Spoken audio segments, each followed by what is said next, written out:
जी हाँ दोस्तों, अगर आप लोग श्री राम के परम भक्त हनुमान जी के भक्त हैं और उनकी पूजा आराधना करते तो इस वीडियो को पूरा जरूर देखें, क्योंकि इस वीडियो में आपके लिए ऐसी 19 बातें लेकर आए हैं शायद जिसे जानने के बाद आपकी और आपके घर परिवार की पूरी समस्या का समाधान हो सकता है। इसलिए अगर आपको भी हनुमान जी पर पूरा विश्वास हो तो इस वीडियो को पूरा अंत तक जरूर देखें।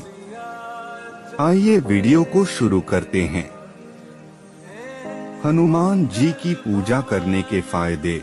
हनुमान जी की पूजा करने से क्या लाभ है? हनुमान जी के बारे में कौन नहीं जानता है और इनके चमत्कार के बारे में हर कोई जानता है। हनुमान जी के बारे में उल्लेख रामायण के अंदर मिलता है। कहा जाता है कि वे रुद्र के 11वें अवतार थे और राम की मदद करने के लिए धरती पर अवतरित हुए थे।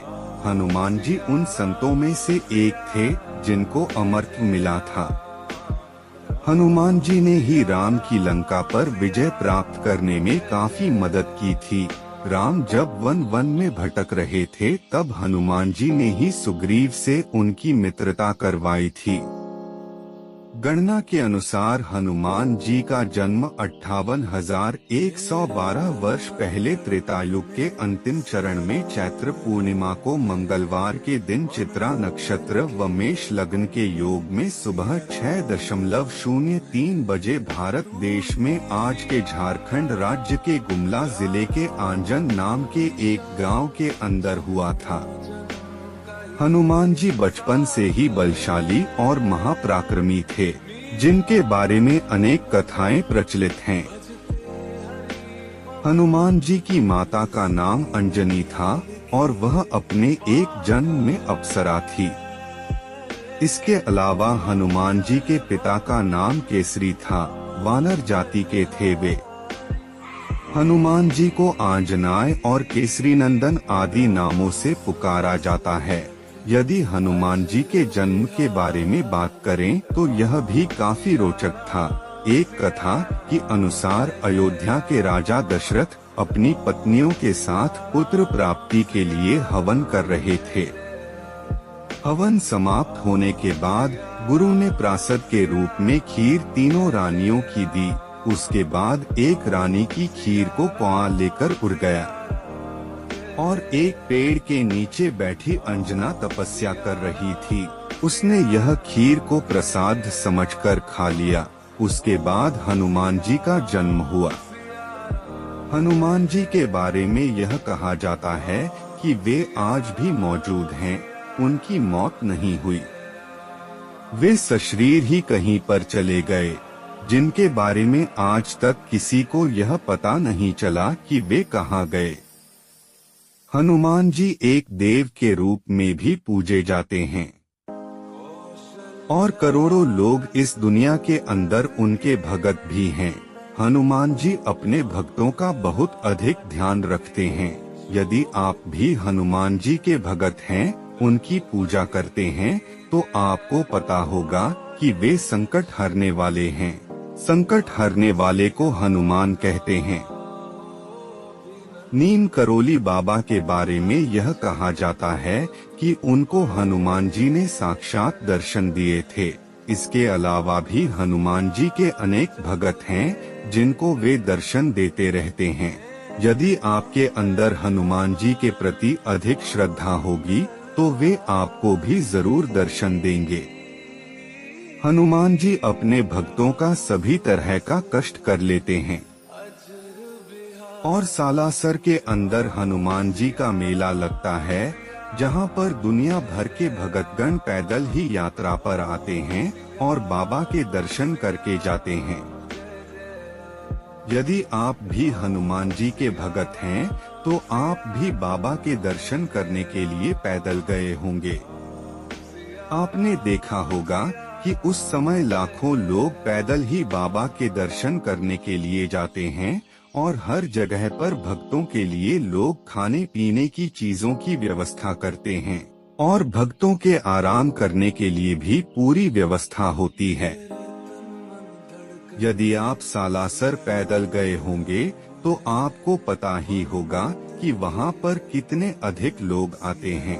काफी बड़ा मेला वहाँ पर लगता है और आप उस मेले से कई तरह के सामान भी खरीद सकते हैं।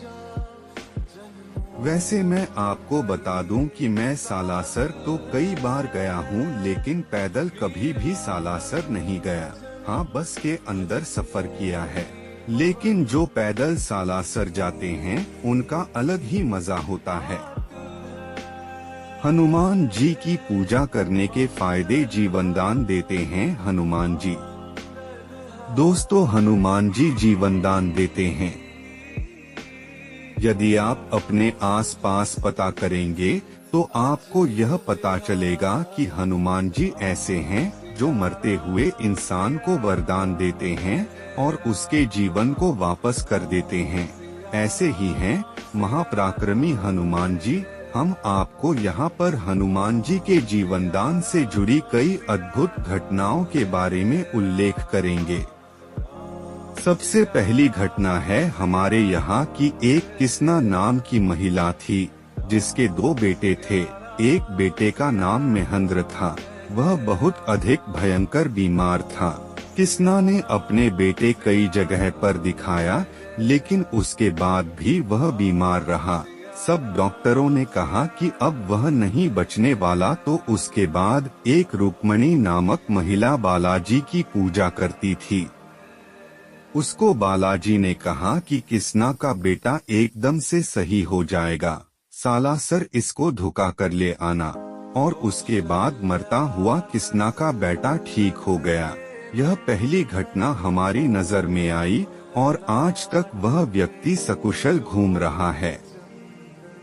हनुमान जी के जीवनदान की दूसरी घटना के बारे में रुक्मणी ने खुद पर बीती बात को बताया। उसने कहा कि यह बात है सन 1888 की, जब हम पैदा भी नहीं हुए थे।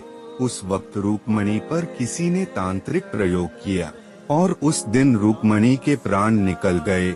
तो फिर हनुमान जी ने एक व्यक्ति जो वहीं था उसको आवाज देकर बताया कि पास के कुआं पर जाओ और एक लोटा जल चढ़ाकर आओ। उस वक्त बहुत ही तेजी से बारिश हो रही थी। रुक्मणी के पति ने एक लोटा उठाया और रुक्मणी के पर से उतारकर मंदिर में जल को चढ़ाया दिया। तब तक सारे लोग रो रहे थे। इसी प्रकार से 1 घंटा बीत गया। तब रुक्मणी को होश आया।